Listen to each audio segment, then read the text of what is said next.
Guns shed no tears. Now I'm a broken man on a Halifax pier, the last of Barrett's varieties.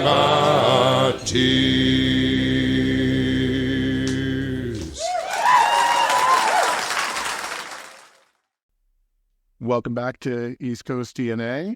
Today's guest, we have a special feature on Stanfest.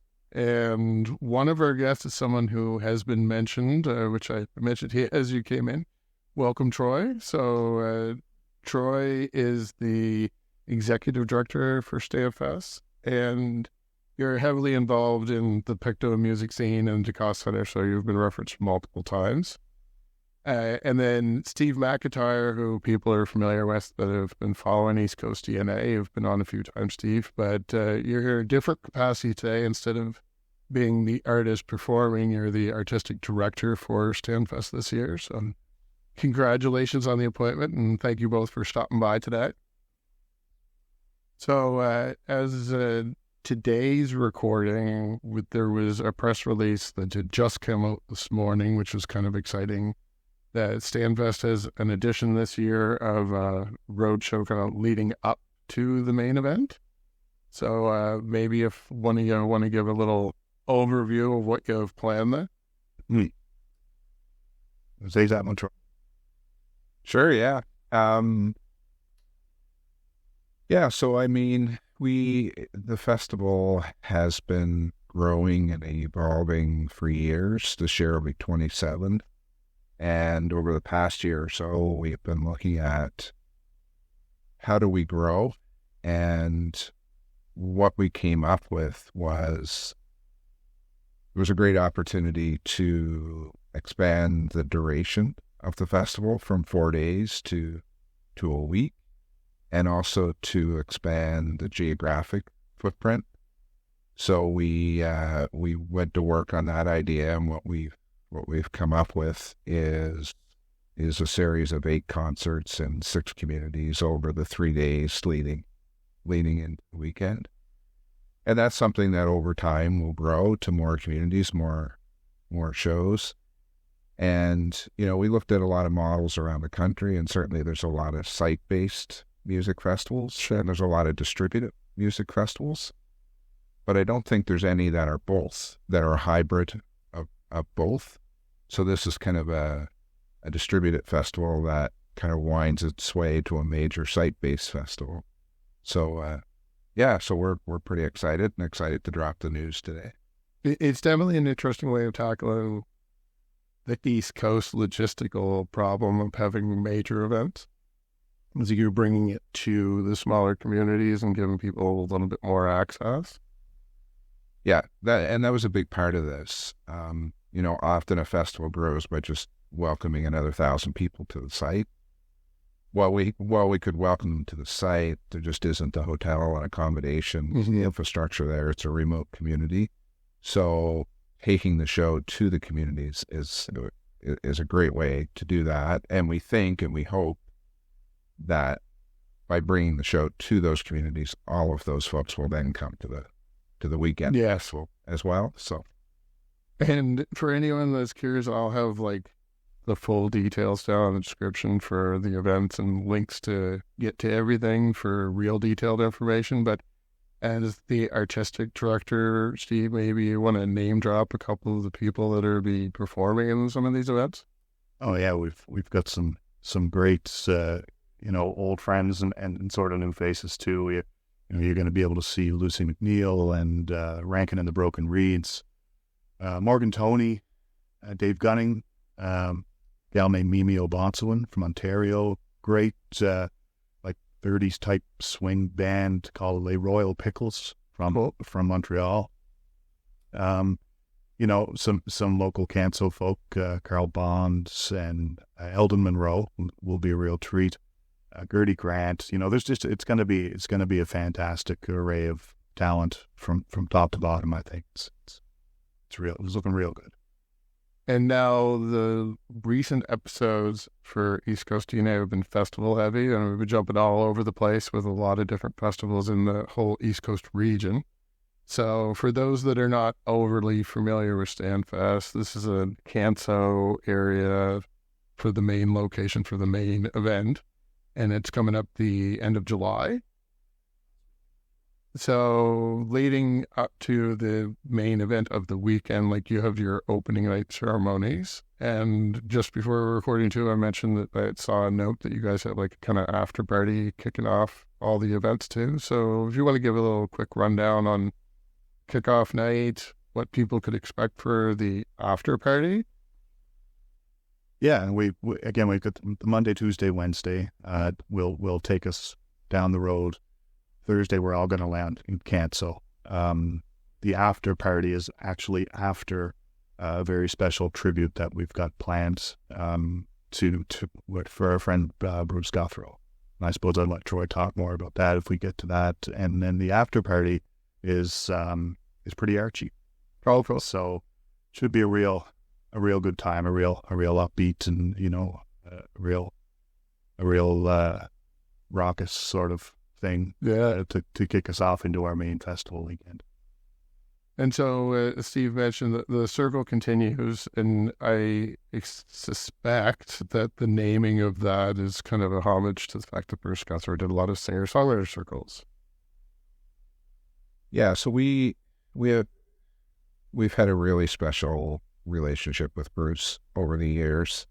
He performed at the first festival in 1997, and at the time we were both sort of just being born into the industry. He had just had a breakout performance in a concert at the Rebecca Cone, a tribute to Stan Rogers, and kind of just completely stole the show. So he was kind of an obvious for the festival.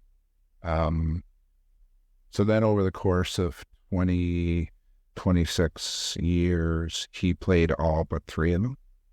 And, 2 of those were times when he was touring internationally with Run Break.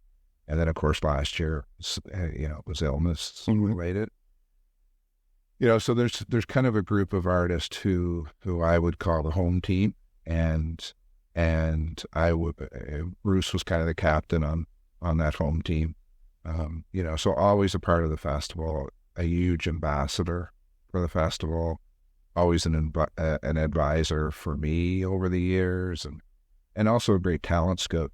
He'd often reach out and say, "Hey, you got to check out this artist." So, as many people would have experienced, last year, we worked with Bruce to deliver the news to the world of his illness. And I think at that time we knew, okay, there's something else to come here. So as we started to plan this year, it was just a given that we would do a concert. So we've done lots of planning around it and working with the family. So what's evolved is this incredible evening concert. We've announced 9 artists, but that's growing. So really it's the East Coast finest coming together to celebrate Bruce, to celebrate his music, to celebrate how he was such a key pillar and platform in the industry. There's artists that are on that show whose careers have been lifted by Bruce and his circles, and that's just an important story to tell and to celebrate, and I think we'll it'll be a great night with lots of laughs and maybe a few tears here and there, but really it's about celebrating, and then 200 feet away is our venue for the after party, and we knew there had to be an after party, and we knew that Bruce would want us to probably watch the sun. Yeah, even though that's totally irresponsible to do with a busy weekend coming at us. So that's the plan. Excellent. And so that's just the beginning of the weekend, like your kickoff. So the rest of the weekend, I know that we had announced on our social media some of the headliners before, but Once again, Steve, as artistic director, maybe you want to focus on some of the talent that you have coming to Stanfest over the full weekend. Sure, of course. Friday night, one of Canada's best frontmen, one of its most beloved performers, I suppose, Jim Cuddy, will be closing out Friday night for us. Saturday night, you always want a bit of a scream at the end, and so we've got Rankin and the Broken Reeds, who can certainly do that in any environment. And then on Sunday, we've got just a guy who's made a huge impact on the East Coast, certainly over the last 15, 20 odd years. Tim Baker, who you might recognize from Hey Rosetta. Tim has got a pretty robust solo career now. He's quickly become one of my favorite songwriters in this part of the world. So we think that it'll be a great way to wrap things up, toward the end of the weekend for us. It sounds like it's jam-packed. Like, there's a lot of upbeat music. Like, it's not going to be a lot of sleeping time.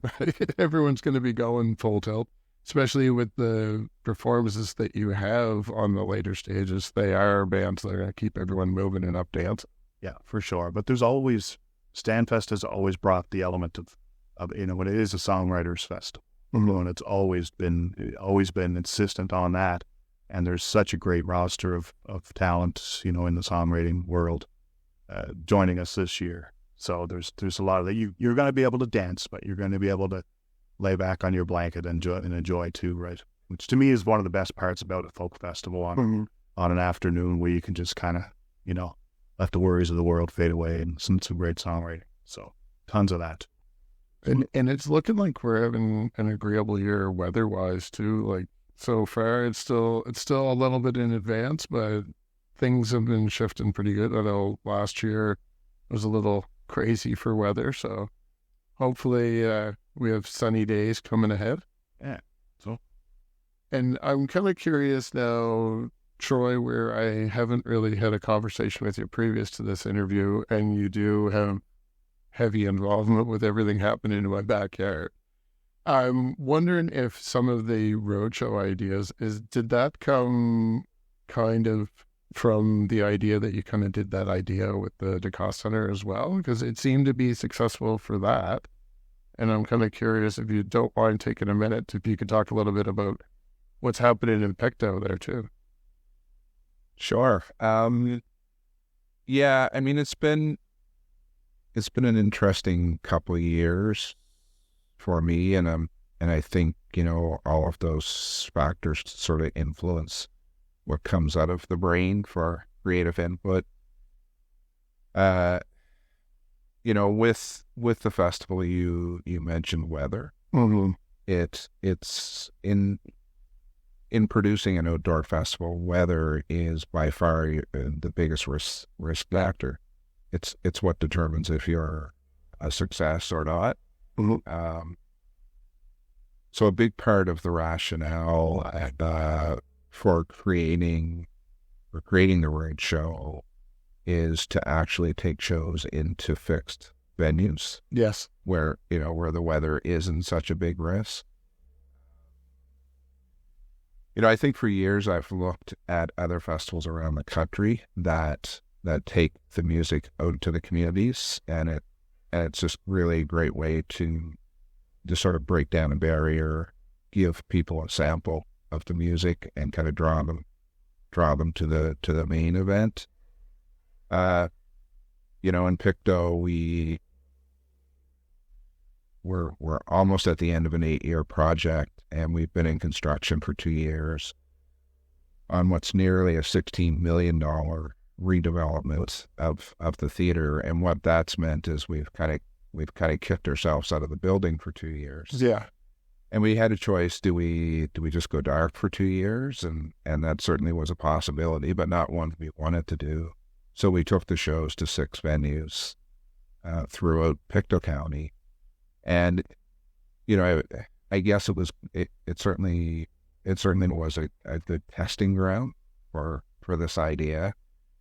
And it's got amazingly well, far more successful visioned.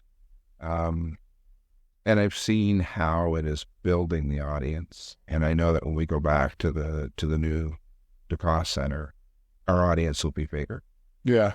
Like I remember doing our first show in Marigamish, which is the tiniest venue, the tiniest community, and seeing a room full of people that were new to me. Yeah. Maybe 10% of the room were folks from Pictou that had traveled over, but 90% were brand new audience members. That's exciting. And we saw that in each of the venues. So yeah, there's no doubt that both have influenced each other. Yeah, and as I say, in future years, I envision us adding venues and adding shows, and also part of this plan that we've embarked on involves actually looking at taking some of our daytime stages at the festival, which are currently in tents, which are fairly weather vulnerable, and potentially moving them to venues in Canso, be that a community, which is something we see with many festivals around the country. I think about the Lunenburg Folk Festival. There's a show that's happening on the wharf. There's a show that's happening on the bandstand. There's a show that's happening several shows that happen in churches, and so just all of these things really increase the impact, spread out the impact, and will help us to manage that weather risk as well. Excellent. And Steve, I'm curious now, with this being your first year as artistic director, are you able to get in there and get all the people in you want it right away, or is this just whetting your appetite that you want to get bigger acts in and more of your friends and some of the people that have been coming up over the last couple? Because you've been a real champion for bands and artists that are coming up, and have been helpful for me, and especially at the Cape Breton region, letting me know, like, you should check out this person or that person.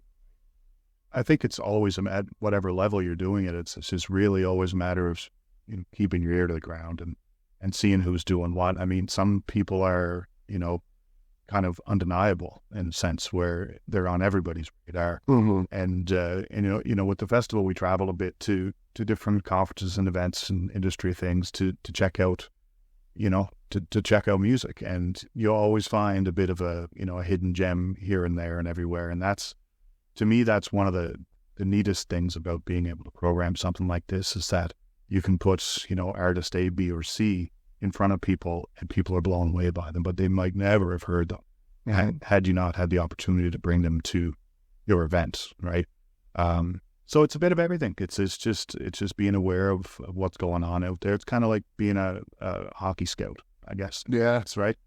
You just look around and you talk to like-minded people, and you listen, and you travel around a bit, and you find these acts that deserve to be out in front of audiences. And then there's also the thrill of being able to take, like you said, your friends, and I mean, that's always a dangerous thing when you're just hiring your friends. But if your friends are in the music industry working hard and deserve a spot there, then you're thrilled to be able to do that too.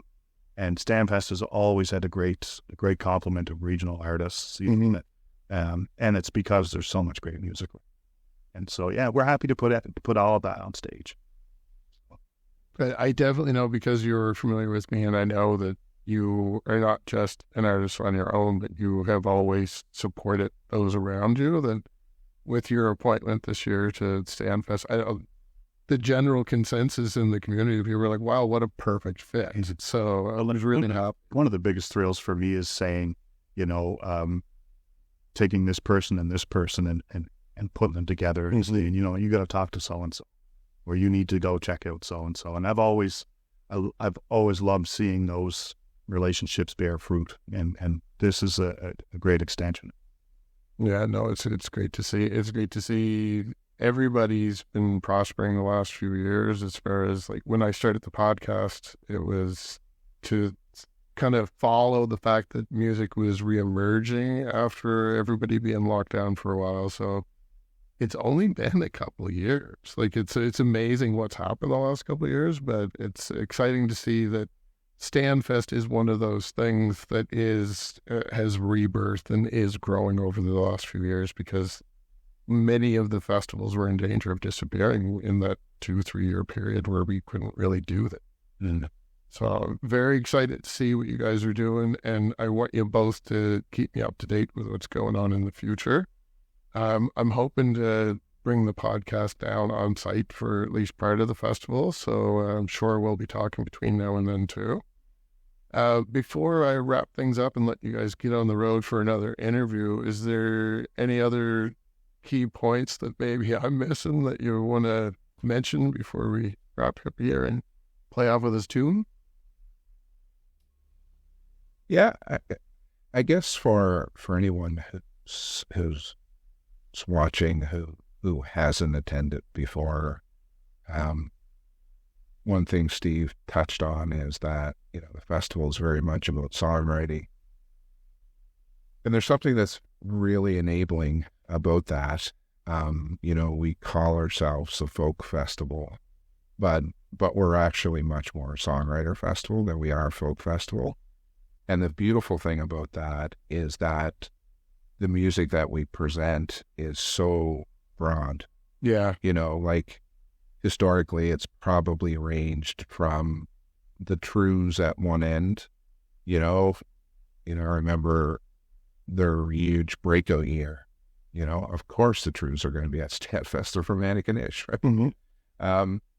To Mongolian throat singers at the other end. Yeah. So it truly is that broad.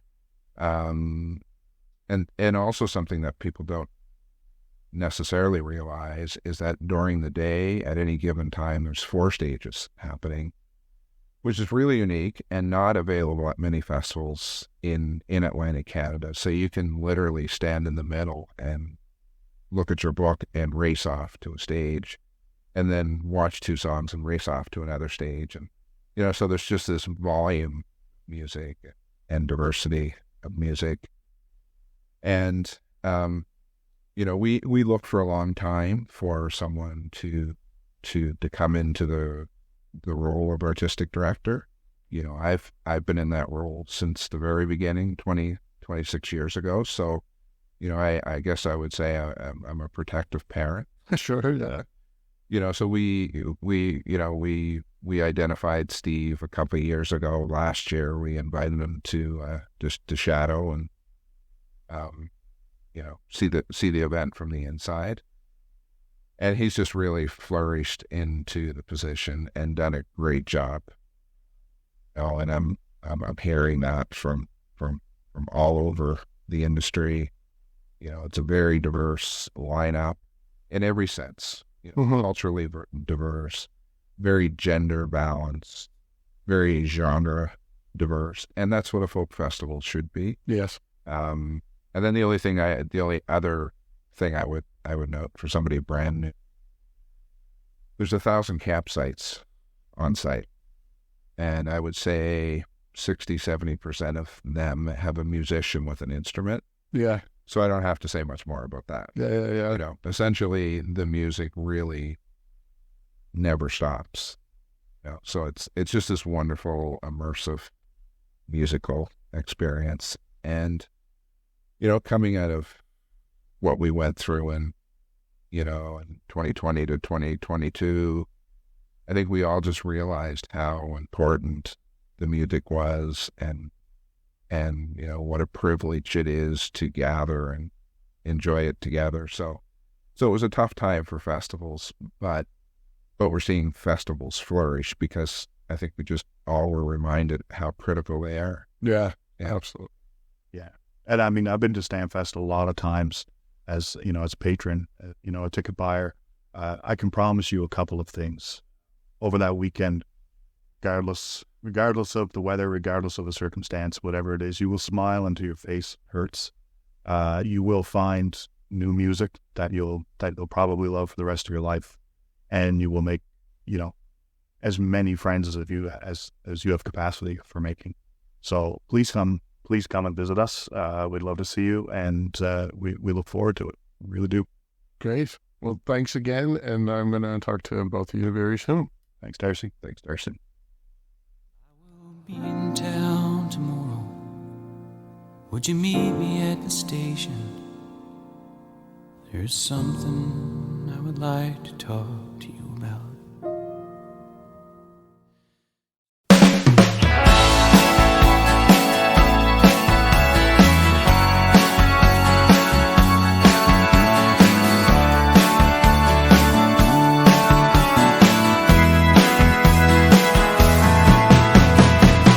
These nights go on forever. It's just that time of year. Well, I miss our time together. Really wish that you were here. Waking up to morning showers. Never lost no things to say. Walking through the woods for hours. Swimming naked every day. Now I know you're gone away. I dream about you every day. When you're gone, I feel it in my bones. You'll come back again, I know. When days are longer after the snow. Till then, I'll just learn to live alone. Learn to live alone. Well, I know it's temporary. Happens like this every year. I guess I'll reset my memory. Make believe you were never here. I can go wherever I want to. I see friends and carry on. I go to bed when the morning comes through. Play guitar all night long. Still I can't get used to this. I only think of things I miss. I can't forget the places we have gone. You'll come back again, I know. When days are longer after the snow. Till then, I'll just learn to live alone. Learn to live alone. Whoa.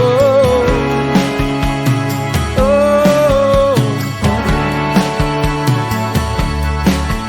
Whoa. Learn to live alone.